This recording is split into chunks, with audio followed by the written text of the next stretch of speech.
1984 October 31 പതിപോലെ ഇൻഡോറിലെ മധ്യപ്രദേശിലുള്ള ഇൻഡോറിലെ Jawahar മാർഗിലുള്ള Gujarat ലോഡ്ജിൽ നിന്ന് ഞാൻ കുളിയെല്ലാം കഴിഞ്ഞ് ബ്രീഫ് കേസ് എടുത്ത് ബാങ്കിലേക്ക് ഇറങ്ങി.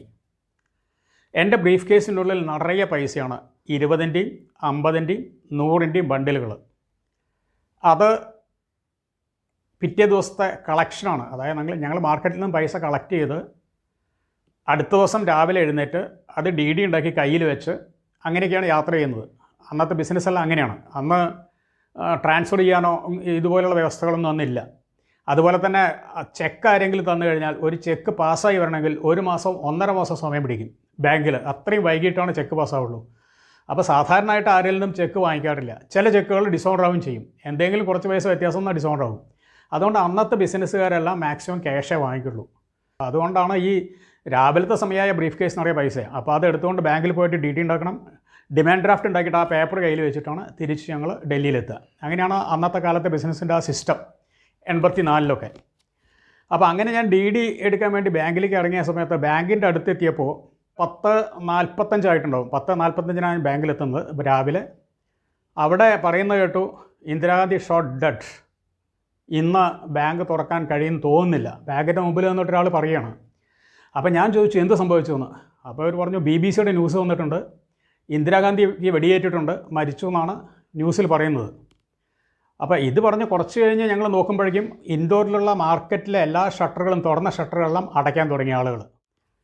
അപ്പോൾ ആകെ എന്തോ ഒരു അന്തരീക്ഷം, ആ ടോട്ടൽ ടൗണിൻ്റെ അന്തരീക്ഷം മാറി, സിറ്റിയുടെ അന്തരീക്ഷം മാറിക്കൊണ്ടിരിക്കുക.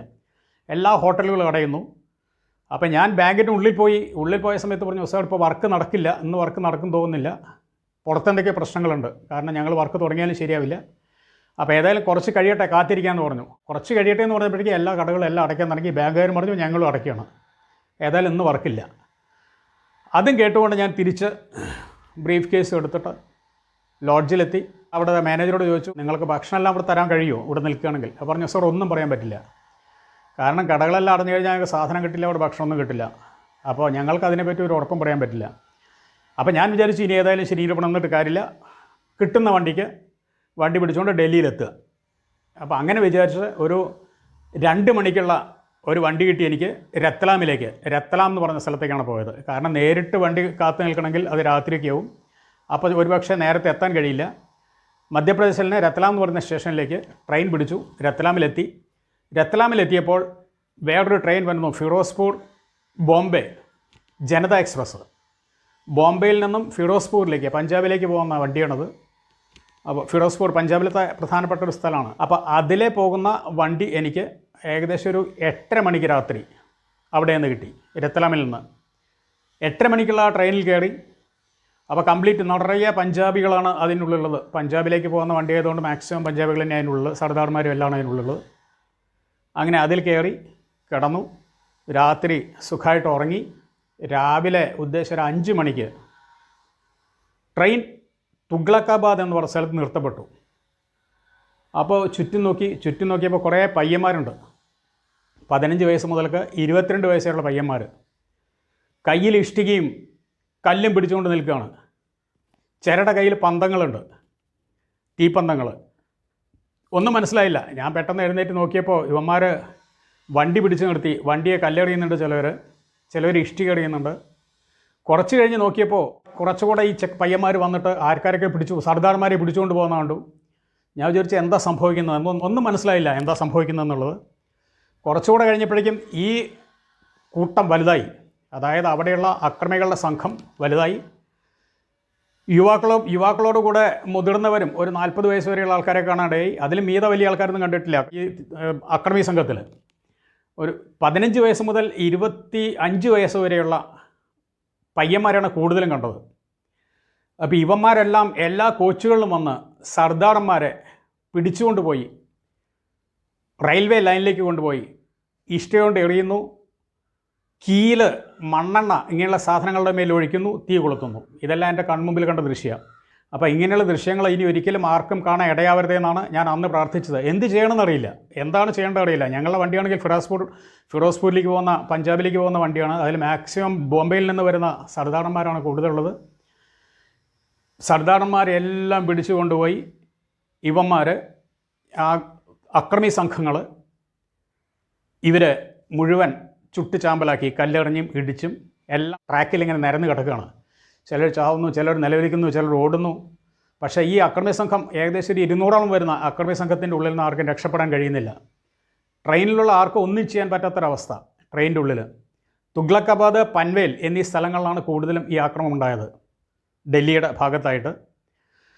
അപ്പോൾ ഞങ്ങളുടെ അടുത്തായിട്ട് സ്ലീപ്പറിൽ ഒരു വയസ്സായൊരു സർദാറുണ്ട്.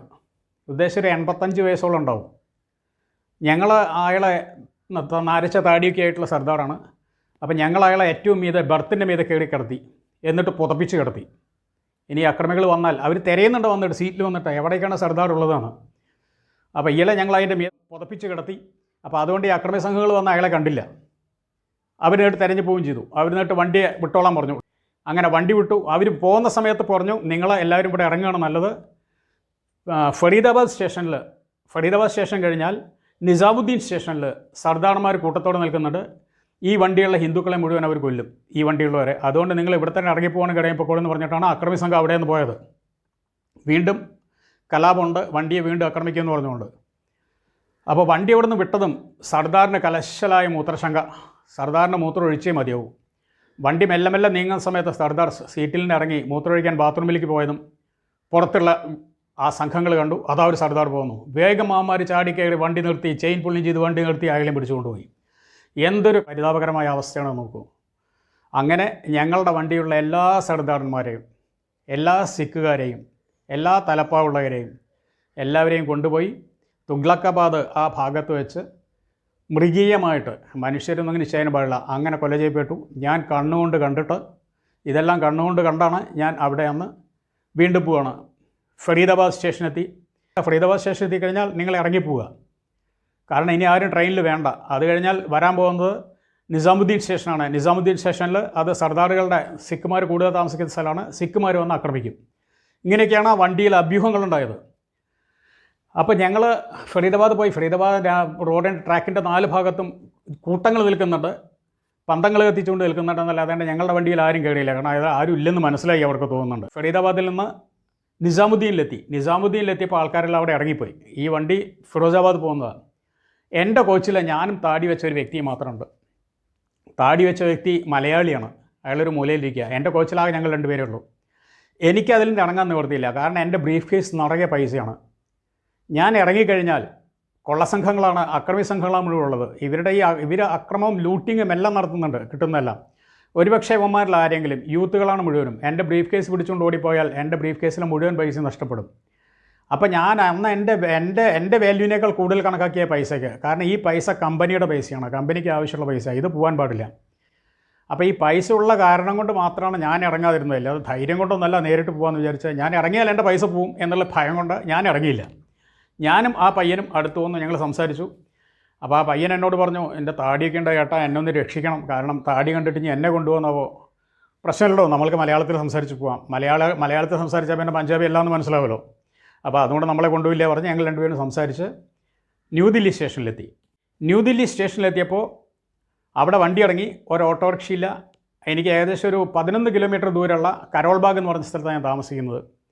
ഒരു ഓട്ടോറിക്ഷയില്ല, ഒന്നുമില്ല. റോഡിൻ്റെ 2 സൈഡും കത്തിക്കൊണ്ടിരിക്കുകയാണ്. തീയിട്ട് കത്തിച്ചുകൊണ്ടേയിരിക്കുക എല്ലാ ഭാഗങ്ങളിലും. ആകെ ശ്മശാന മുഖത പറയാം. ഇടയ്ക്കിടയ്ക്ക് ഓരോ കൂട്ടങ്ങളുണ്ട്. അതിലെന്തെങ്കിലും ഓടുന്ന കാണാം, അക്രമം നടത്തുന്ന കാണാം. ചില കടകൾ ലൂട്ട് ചെയ്യുന്ന കാണാം, ചില കടകളിൽ നിന്ന് സാധനങ്ങൾ എടുത്തു കൊണ്ടുപോകുന്ന കാണാം. അപ്പോൾ ഇതും കണ്ടുകൊണ്ട് ഈ 11 കിലോമീറ്റർ ദൂരം ഞങ്ങൾ റോട്ടിൽ കൂടെ നടന്നു പോയി 2 പേരും. ആ താടി വെച്ച പയ്യൻ, അയാളുടെ ഒരു സിസ്റ്റർ ആരോട്ടുണ്ട് അവിടെ, അവരെ കാണാൻ വേണ്ടി ദുബായിൽ നിന്ന് വരികയാണ്, സിസ്റ്ററെ കാണാൻ വേണ്ടിയിട്ട്. അതാണ് ആ പയ്യൻ വരുന്നത്. അപ്പോൾ അവനെയും കൂട്ടി ഞാൻ എൻ്റെ വീട്ടിലേക്ക് പോയി. കാരണം അവന് വേറെ എവിടെയും പോകാൻ നിവർത്തിയില്ല, വണ്ടിയൊന്നുമില്ല. ഞങ്ങൾ 11 കിലോമീറ്റർ നടന്ന് എൻ്റെ വീട്ടിലെത്തി. ഭാഗ്യത്തിന് ഒരു കുഴപ്പമുണ്ടായില്ല. ബ്രീഫ് കേസെല്ലാം വീട്ടിൽ വെച്ച് അടുത്ത ദിവസം ഓഫീസിൽ കൊണ്ടുപോയി കൊടുക്കാമെന്ന് വിചാരിച്ച് അവിടെ ഇരുന്നു. അപ്പോൾ ഇതുണ്ടായത് വാസ്തവത്തിൽ 1984 ഒക്ടോബർ 31 രാവിലെ 9:30 മണി സമയത്ത് ഇന്ദിരാഗാന്ധിയുടെ തന്നെ ബോഡി ഗാർഡായിട്ടുള്ള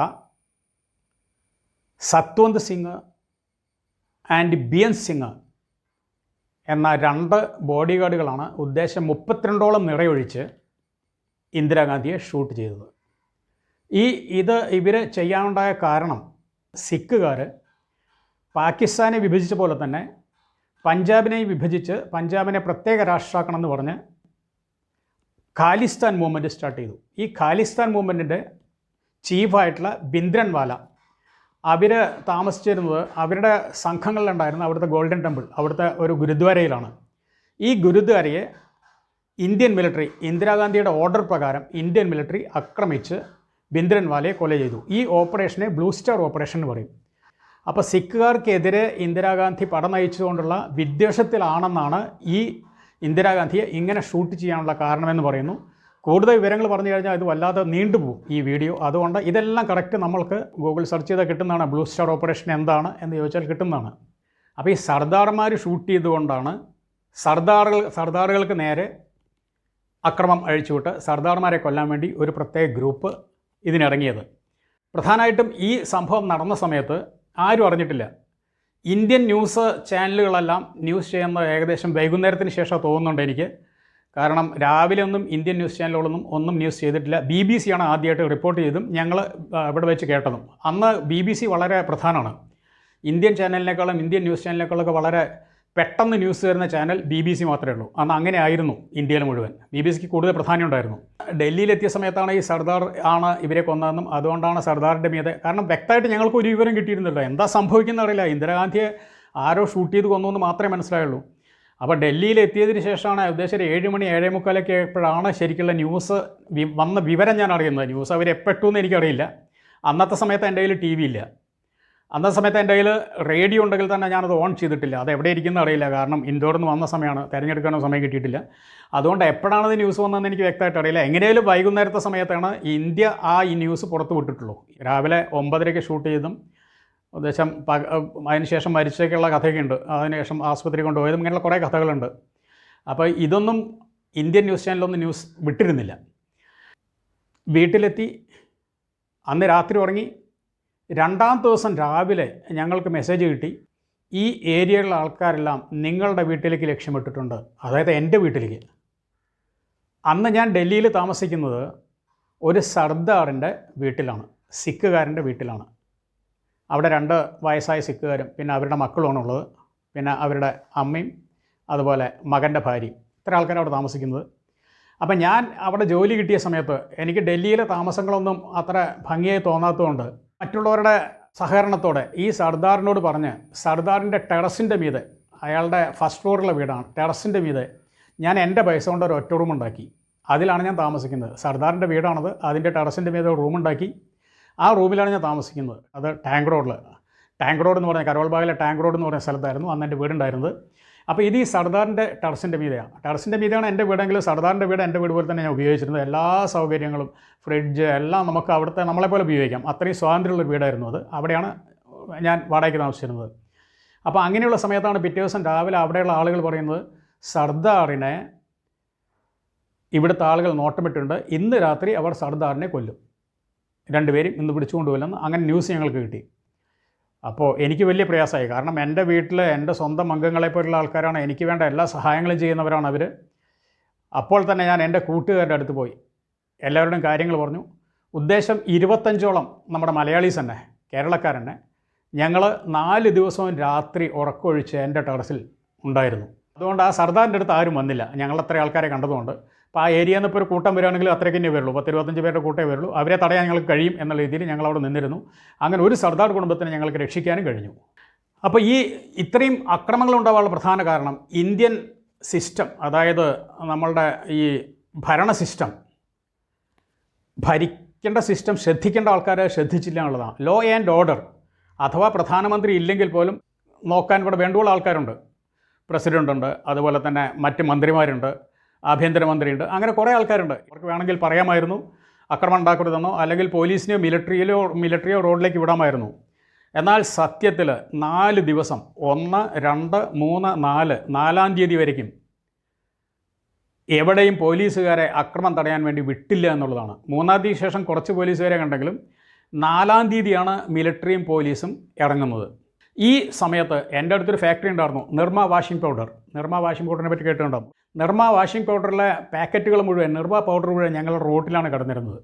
ആ ഫാക്ടറിയെല്ലാം ലൂട്ട് ചെയ്തു. അതുപോലെ എത്രയെല്ലാം ടി വി കടകളുണ്ടോ, അന്ന് ടി വി റിപ്പയറിങ് കടകൾ, ടി വി വിൽക്കുന്ന കടകൾ, അതൊക്കെ കൂടുതലുണ്ട് ആ ഭാഗങ്ങളിലൊക്കെ. ഇലക്ട്രോണിക് കടകൾ കംപ്ലീറ്റ് ലൂട്ട് ചെയ്തു. അന്ന് മൊബൈൽ ഫോണൊന്നും ഇല്ല, ഉണ്ടെങ്കിൽ അതും കൊണ്ടുപോയിരുന്നു. അപ്പോൾ അന്ന് പ്രധാനമായിട്ട് സംഭവിച്ചത്, ഒന്ന് സർദാറിനെതിരെ അക്രമങ്ങൾ ഉണ്ടാക്കുക, രണ്ട് കിട്ടാവുന്ന അത്രയും സാധനങ്ങൾ മറ്റുള്ളവൻ്റെ ലൂട്ട് ചെയ്ത് സ്വന്തം വീട്ടിലേക്ക് കൊണ്ടുപോകുക. അങ്ങനെയാണ് അന്നത്തെ കാലത്ത് കണ്ടിരുന്നത്. വാസ്തവത്തിൽ ഇങ്ങനെയുള്ള അക്രമങ്ങൾ നമ്മൾക്ക് തടുക്കാൻ കഴിയുമായിരുന്നു. ശരിയായൊരു ജനകീയ ഭരണവ്യവസ്ഥ ഇന്ത്യയിൽ ഉണ്ടായിരുന്ന വരികിൽ ഇത്രയും ആളുകൾ വധിക്കപ്പെടുമായിരുന്നില്ല. അന്ന് ഞാൻ കേട്ടത്, രാജീവ് ഗാന്ധിയോട് ചോദിച്ച സമയത്ത് ഞങ്ങൾ അവിടെ ഡൽഹിയിൽ കേട്ട വിവരം ഇതാണ്: എൻ്റെ അമ്മയെന്നല്ല മരിച്ചത്, ജനങ്ങളുടെ അമ്മയെ മരിച്ചത്, എന്ത് വേണമെങ്കിൽ കാണിക്കട്ടെ എന്നാണ് രാജീവ് ഗാന്ധി പറഞ്ഞതെന്നായിട്ടാണ് ഞാൻ കേട്ടത്. തെറ്റോ ശരിയോ എന്ന് എനിക്കതറിയില്ല. അതേ സമയത്ത് തന്നെ ഇതിന് ശരിയായ ആക്ഷൻ അന്ന് ഭരിക്കുന്ന കോൺഗ്രസിൻ്റെ മന്ത്രിമാരോ അല്ലെങ്കിൽ അവിടുത്തെ ആളുകളോ ഈ ലൂട്ടിങ്, ഈ മർഡറിങ് തടയാൻ വേണ്ടി കാര്യമായിട്ട് ഒന്നും ശ്രമിച്ചില്ല എന്നുള്ളതും വളരെ ദയനീയമായിട്ടുള്ളൊരു അവസ്ഥയാണ്. അങ്ങനെ ചെയ്യാൻ പാടില്ലായിരുന്നു. ഈ 2-3 ദിവസം ആളുകളെ അഴിഞ്ഞാടാൻ പെടാൻ പാടില്ലായിരുന്നു. അഥവാ പിറ്റേ ദിവസം രാവിലെ എങ്ങനെ പ്രശ്നം ഉണ്ടായിക്കഴിഞ്ഞാലും 1-2 മണിക്കൂറിന് പ്രശ്നം ഉണ്ടായിക്കഴിഞ്ഞാൽ പെട്ടെന്ന് ഇന്ത്യൻ മിലിറ്ററിക്ക് ഓർഡർ കൊടുക്കേണ്ടതായിരുന്നു, ആംഡ് ഫോഴ്സിന് ഓർഡർ കൊടുക്കേണ്ടതായിരുന്നു, പോലീസുകാരെ ഇറക്കേണ്ടതായിരുന്നു. പക്ഷേ ഇതൊന്നും ഉണ്ടായിട്ടില്ല എന്നുള്ള ദുഃഖകരമായ അവസ്ഥയാണ് 1984 ഇന്ത്യയിൽ സംഭവിച്ചത്. മുതുനെല്ലിക്ക ആദ്യം കഴിക്കും, പിന്നെ മധുരിക്കും.